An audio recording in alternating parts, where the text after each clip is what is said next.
But anyway, happy Mother's Day weekend. I'm going to get up here. I feel like I'm down in nowhere over there. Amen. Hello. Hello. Happy Mother's Day weekend. For you guys that are mothers, for you that want to be mothers, for you that are spiritual mothers, thank you for all that you do. For you guys that just couldn't care less, thank you anyway. We love you and we appreciate you. I've just in so much, and for you guys that are trans, what do you call it? Transgender over here, thank you. Okay. He's just desperate for chicken. Okay, whatever it works. And for the men that served us today. Yay! Tanya kind of introduced me. Most of you probably have known me sometime. Some of you have known me a long time. Some of you don't know me at all. But I'd like to get to know you. But I'm excited to be here. I am excited to celebrate my own very own special mother, Jessie. You don't know me, my table here. That's her picture when I was 3 weeks old. Oh. Yeah. And then there's another one. Mama, how old are you in that one? Real at an ugly stage. That's the ugliest picture. I think it's the cutest one ever. I love it. Okay. But seven, something like that. Aw. For you don't know much about me, we have 8 grown children. And we have right now 15 grandkids so far. They've not 15 all kids yet, so we'll see. Okay. Wow. But what you might not know about me is that my husband and I were foster parents for 34 years. I worked in the child welfare system, and we had about 300 kids. Wow. I taught parenting classes across the United States. So that made me a professional parent? Yeah. Oh, yeah. Okay. Sure. I sure felt that way. I'm going to take you back. Now, this is dating me for sure, and I forgot something over here, so I got to go get it.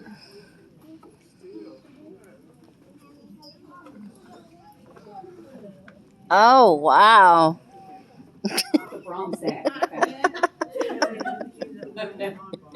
When we started having kids, God called us into this ministry, and I was so excited. I thought that it would be a way for me to serve God, and I talked to God about it, and I said, "But what about my own children?" And He said, "Lord," He said that He would take care of my kids. Okay, but I thought that meant without any problems. Okay, I mean that I was naive. I was in my 20s. Okay, I thought that if He said He was going to take care of my kids, that meant that we're never ever going to have any issues. Okay, so I picked a name for our family called F Troop. Now, some of you may have watched the old show, but some might not know. It's a silly old show that was made when I was a kid. But because our name was Freeman, I thought that sounded really good. But what I really did is I became prophetic with my own name. Aw. F. Okay. How many of you want to be the lowest grade level of what you do? And that's kind of what I did to myself. I thought, Lord, was I speaking over myself? I just thought it was cute. But anyway. This is F Troop on the way to church. Easter, listen to that. Mother's Day. Now, it's a Mother's Day weekend, and the pastor is speaking again about Proverbs 31, virtuous woman. Every year, I thought about Proverbs, virtuous woman, and I thought, Lord, how am I going to do this? I would read that. Everybody know what I'm talking about? Yes, ma'am. Okay, I could read it to you, but it'll take some time. But anyway, it looked like the guidelines to a perfect mother, and I tried every day so hard to be that virtuous woman. But I would get so discouraged before I even got to church, thinking about what our day was like. So this is us on the way to church, okay? Steve's over here driving. That's my husband, and I'm over here, and this is us going at it, okay? I know, dear, we should get to church without arguing. I'm trying really, really hard. Stop that! If you don't quit, wait till I get you home. He's touching me. He's almost touching me. Okay? Anybody feel the Spirit? Okay? So this is us all the way to church. But when I get to church, I reach down close to my purse and I pick out this. Yes, all right, madam. All right. Come on, girl. Oh, how are you doing? Oh, I'm so highly blessed and favored of God. Oh, I've just had the most wonderful, And all I was thinking about the whole time is what would they think about me, okay, if they saw the real me. The real me, okay? For you that are spiritual mothers, you may think that I don't deal with this, and I'm competing with the siren, sorry about that. But you may think you don't deal with this, but what about the fool that did something on Saturday night after you had counseled them all week long? Your precious, precious time you've given up to your spiritual sons or daughters, and all the way to the church, it was, you just wait till I get them. Okay? So when you got to church, the virtuous woman was what you felt like, right? Come on now. Come on. So, for you that are sitting there going, not me. You lied anyway, okay? You sanctimonious person. Okay? Because there's none of us that gets out of this life free. And you're living in la-la land if you think that this guideline you're supposed to be identical to. This is a guideline. This is what God set out there. And yes, we should search and we should go towards that. But you can't live there. You can't worry about, am I that virtuous woman? And I'll get into that in a little bit more. But what are parents anyway? As parents, I can tell you from experience, parents are the ones that bear infants. Now, even if you didn't bear them physically, you bear them somehow, like her carrying them around, okay? Right. You bear with, or you bore your teenagers, right? And you board, B-O-A-R-D, your newlyweds. What are we thinking about when we're talking about parenting? Things that my children have taught me personally, okay? I'm going to give you a few of these. When you hear the toilet flush and someone says, uh-oh, it's already too late. I don't know how many stools Steve's cleaned out. Do you know that you can go to the ER and get stitches in 2 parts of your body in 1 day? Yeah? You did? You hear me, Des, don't you? Okay? Do you know a snake is not a worm you pick up, and snakes do bite and they hurt? Yeah, y'all saying, no, that didn't happen. Yep, that happened. Okay? Right. Now, this dates me a little bit in here. Do you know a king-size waterbed can fill up a 2,000 square foot house 4 feet deep? How about this one? Look under your bed before you close and lock the door at night. Whoa. For real? Yeah, for real. I'm sorry. Garbage bags do not make good parachutes. And a ceiling fan can knock a ball really, really far. Okay? How do you really know you are a real mom? When you walk across the floor and your feet stick and you really just don't care. Oh. When the kids are fighting, you threaten to lock them in the room until somebody draws blood. You can't find your cell phone, so you call a friend and you tell them to call you, and you go all over the house running until you hear it downstairs in the laundry basket. A good day is when no bodily fluid is spit up on you or otherwise. Oh. You're willing to kiss your child's boo-boo no matter where it may be. Your baby's pacifier falls to the floor, and you don't have time to go wash it, so you stick it in your mouth and lick it off. You're so desperate for adult conversation, you talk to the I can't even get the word, telemarketer until they get bored and hang up on you. Guys, I've done it. I've been there. I know. Okay, that's this stuff funny. is me. But there's a really evolution of being a mother. You know, that's that first, second, third child. And with us, we had 10 to 12 kids at once. So you can imagine what the evolution was. Parents change, and so does our idea of what changes when we have them. For instance, clothes, your clothes. When you have the first baby, everybody rushes out and gets a maternity outfit real quick and puts it on, right? No? The second one, what do? You give it time as long as you can, and then you have to put it on. The third one, maternity clothes are your clothes. Okay?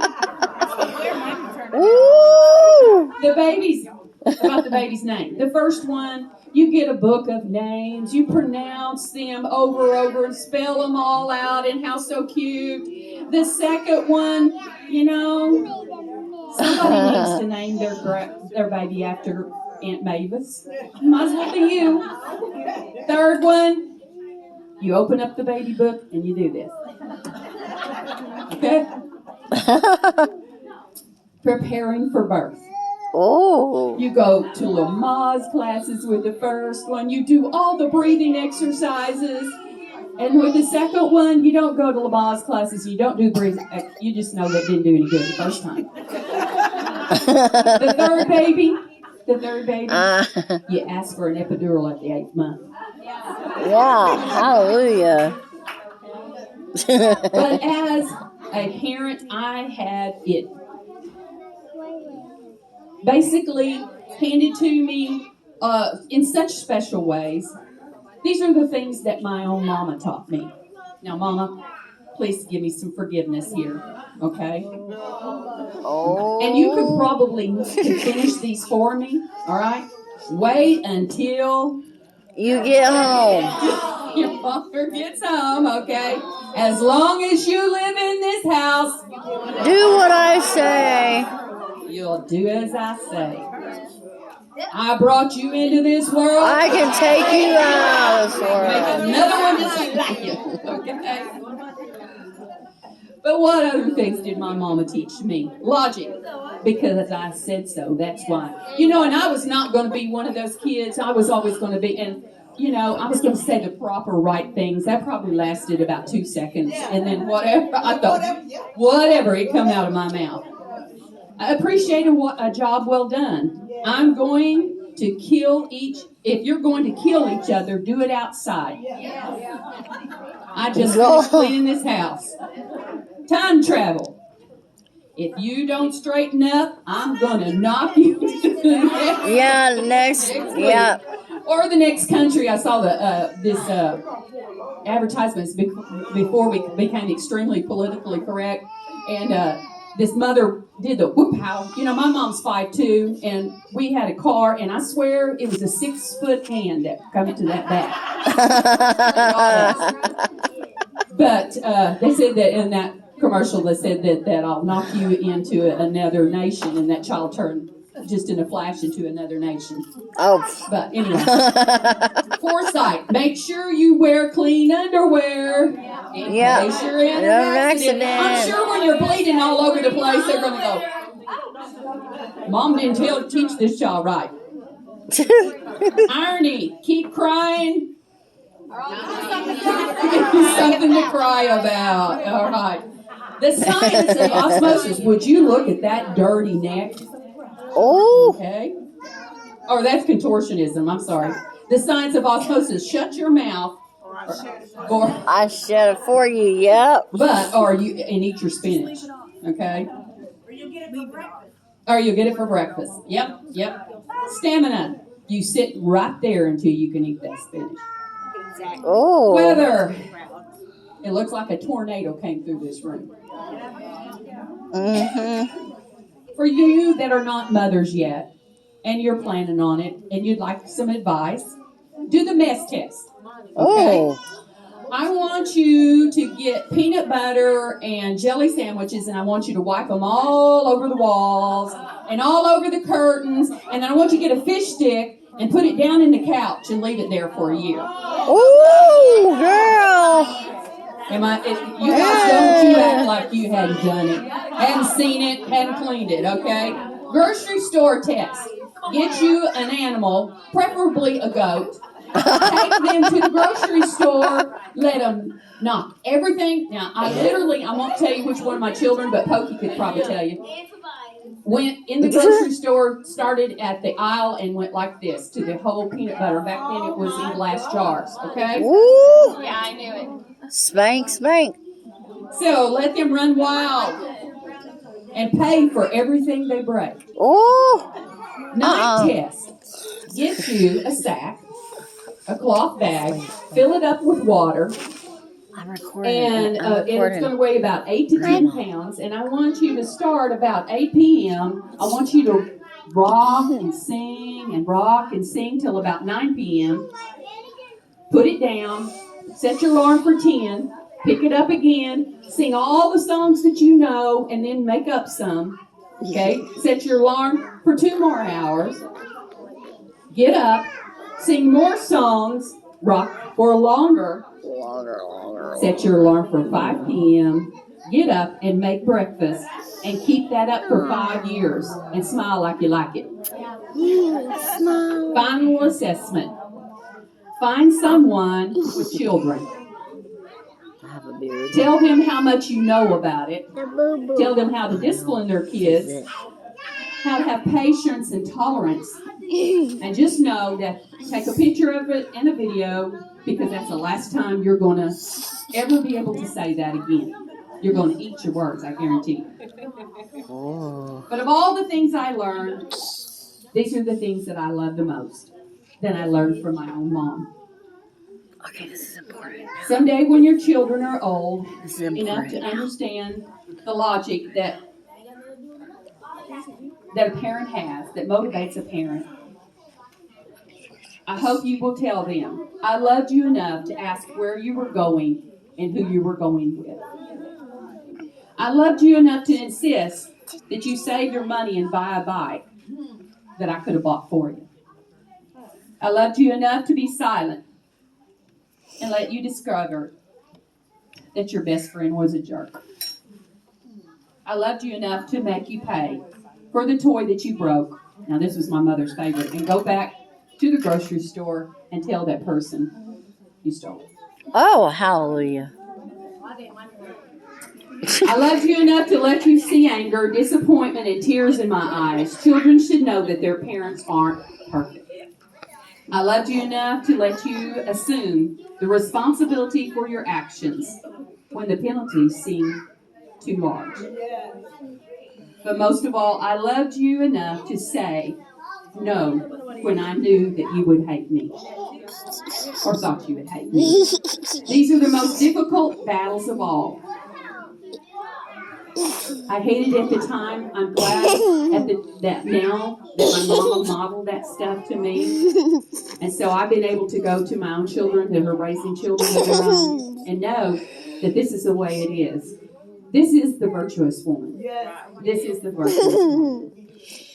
What moms mean, she does everything to please each and every member of the family. She's the only creature that God bows to. I'll give you for the scriptures for that later if you want to know. Her smiling face